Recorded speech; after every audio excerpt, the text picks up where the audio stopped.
Being good at something in life is already difficult, being considered by some the best in a certain activity is even more difficult.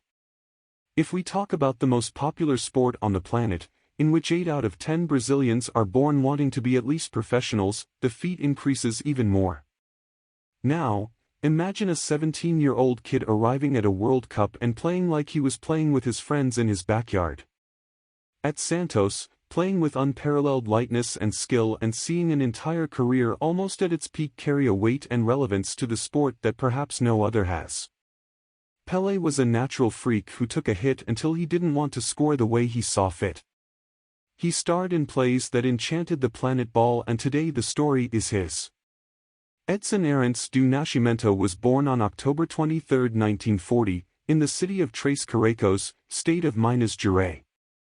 Son of João Ramos Nascimento, Pelé was the older brother of 2 brothers.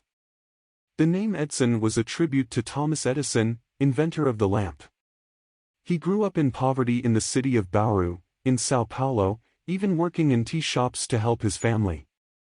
He started playing very young, had a prominent spell at Bauru when he was only 13 years old and caught the attention of several clubs, the main one, of course, Santos. But his mother did not want him to leave the city or be a player, but gradually this resistance was ending and the legend we know was born. In 1956, the promise already showed its value and shocked the coach of Santos, Lula.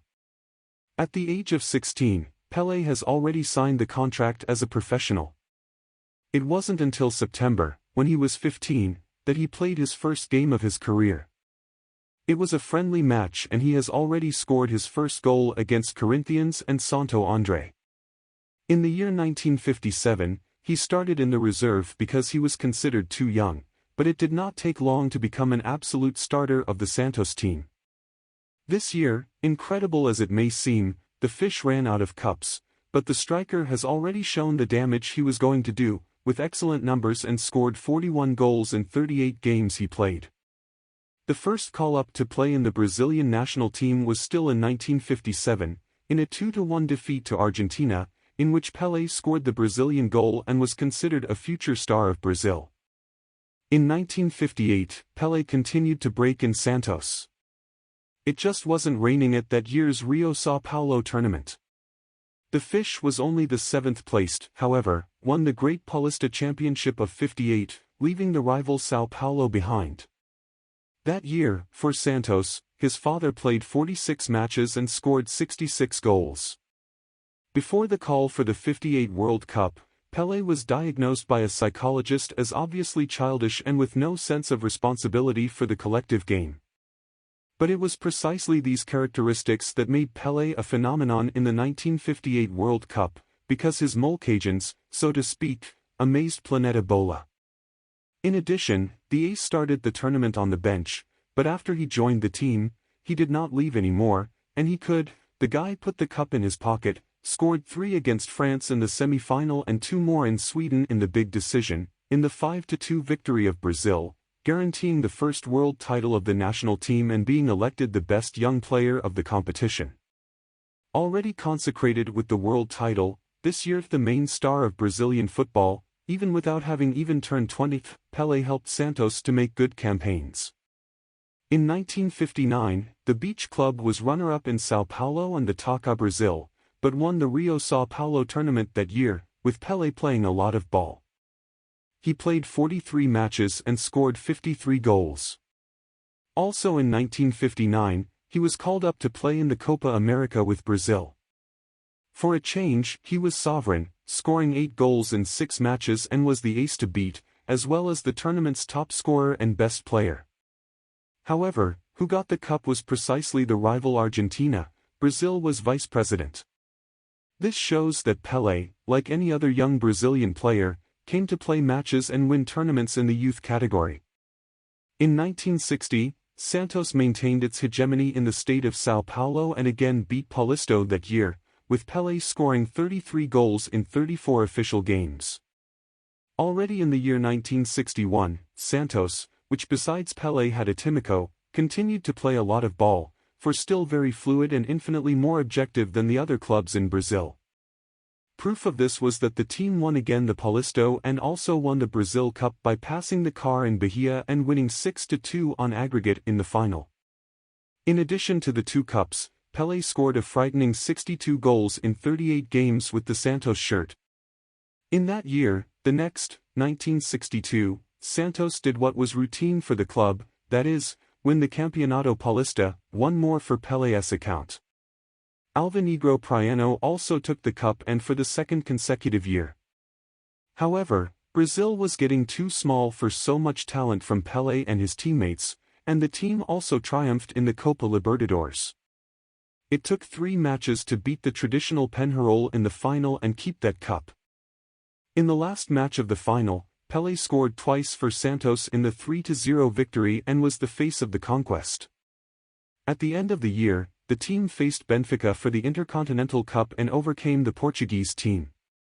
Despite the superb of the Benfiquistas, Santos did not give the slightest chance to the club Portuguese, winning 3-2 and 5-2. Pelé scored 5 of those 8 goals and was already consolidating himself as the best player in the world.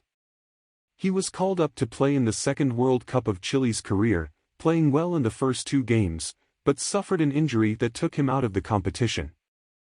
Amarildo entered well in his place, but it was Garrincha who called the responsibility and lay too much, being the name of the Cup of '62, helping Brazil to be double world champion and putting another trophy in the gallery of Pelé.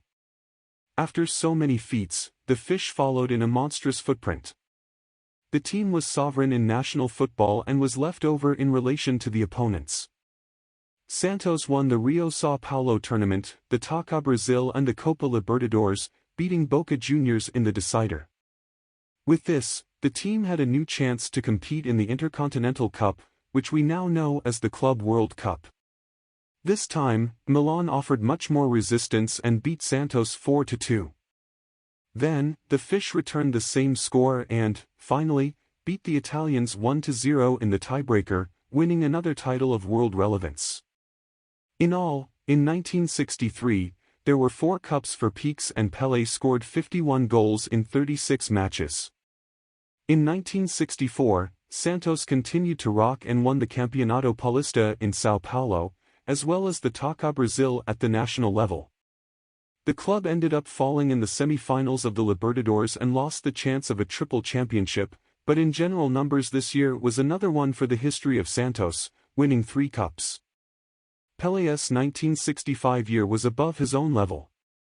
The ace was really at an incomparable level and Santos, as well as ever, helped him to have numbers and performances from another planet. Collectively, Peaks once again won the Paulista and also won the Taça Brazil. 2 more very relevant titles went to Vila Belmiro, and Pelé was the top scorer of the Libertadores that season. That year, he played 44 matches and scored an incredible 63 goals. The year 1966, however, was very atypical and Santos won only one title, the Rio-São Paulo tournament. He was runner-up in the Taça Brazil, but it was clear that time had passed with several Peaks players. And in Brazil he went to play in this year's 1966 World Cup at the age of 26. Pelé was already in his 3rd World Cup and had the opportunity to win the 3-time World Championship for the national team. However, like his team, he could not play well and Brazil ended up disappointing, being eliminated in the first round after losing to Hungary and Portugal. In 1967, both Pelé and Santos did not win many cups, but the club managed to at least win the Campeonato Paulista. This was the team's only cup in 1968.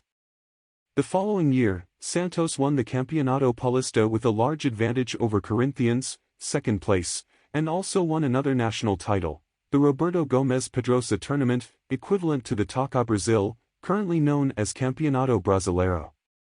In addition to this trophy, they won the Recopa Intercontinental by beating the strong Internazionale of Milan in the decision.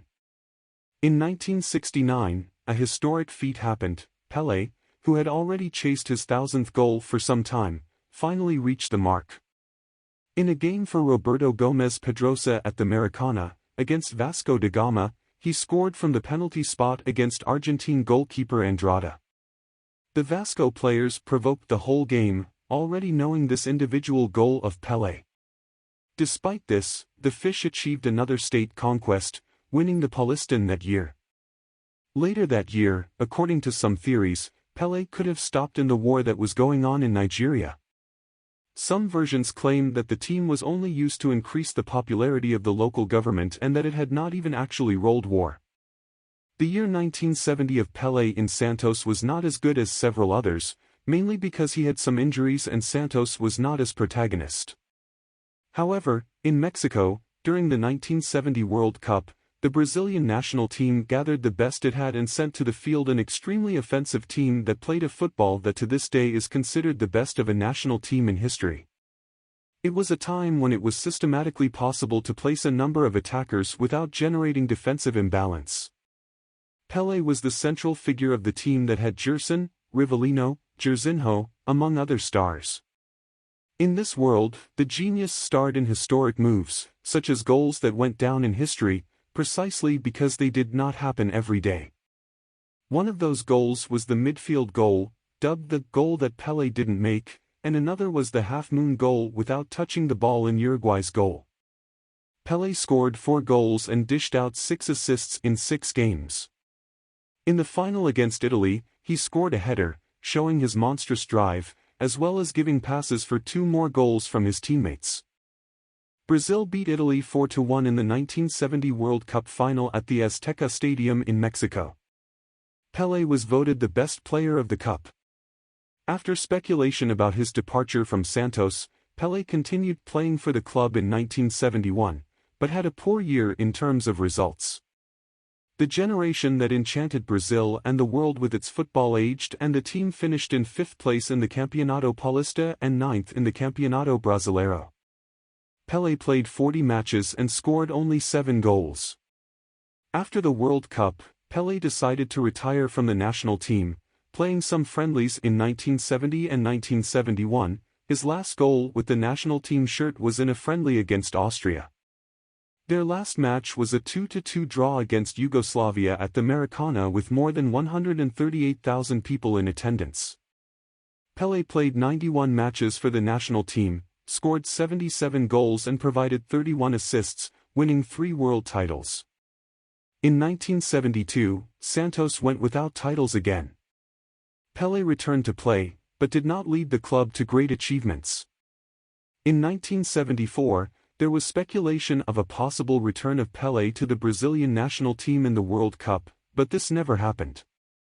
After 19 years, the ace left Santos with 642 goals scored in 663 official games and 25 titles.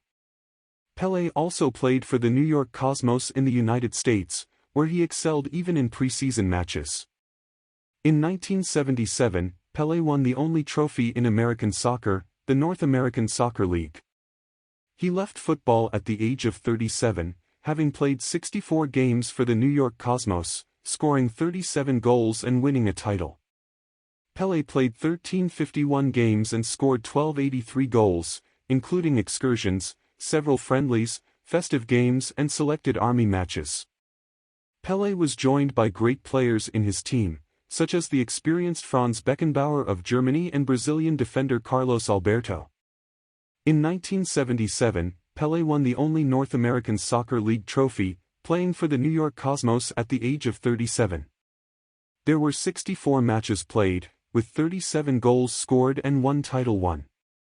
Throughout his career, playing for 2 clubs, Pelé played 727 matches, scored 679 goals and gave approximately 324 assists, winning 26 official cups. These figures, however, do not include excursions, friendlies, festive matches and matches played by the national team, in which Pelé played 1351 games and scored 1283 goals. Pelé was 9 times top scorer of the Campeonato Paulista, 3 times top scorer of the Taça Brazil and once top scorer of the Rio-São Paulo tournament. He was also decorated as the athlete of the 20th century by the International Olympic Committee and as the best player of the 20th century by the International Federation of Football History and Statistics, as well as receiving several other awards. In 1995, Pelé was appointed by the Minister of Sports in Brazil, Fernando Henrique Cardoso, to propose a reduction in corruption behind the scenes of Brazilian football, creating the Pelé Law in 2001. However, he stepped down following accusations of involvement in corruption scandals. In 2015, the French magazine France Football made a historical review of the deserving of the Ballon d'Or, considering Pelé as the best player in the world in 1958, 1959, 1960, 1961, 1962, 1963, 1964 and 1970, totaling 7 Ballon d'Or. Pelé has faced health problems over the years, and as recently as January 2022, he was at Albert Einstein Hospital to continue treatment for a cervical tumor identified in September 2021. He was discharged and had stable clinical conditions. Pelé was a football phenomenon, light years ahead of the other players of his time. Playing against the famous Santos de Pelé was cowardice, such was his skill and talent as a player. He is considered a king of football, holding absolute power on the pitch. Thank you very much for watching us. Subscribe to the channel, share and leave your like and help us create more content to motivate your day.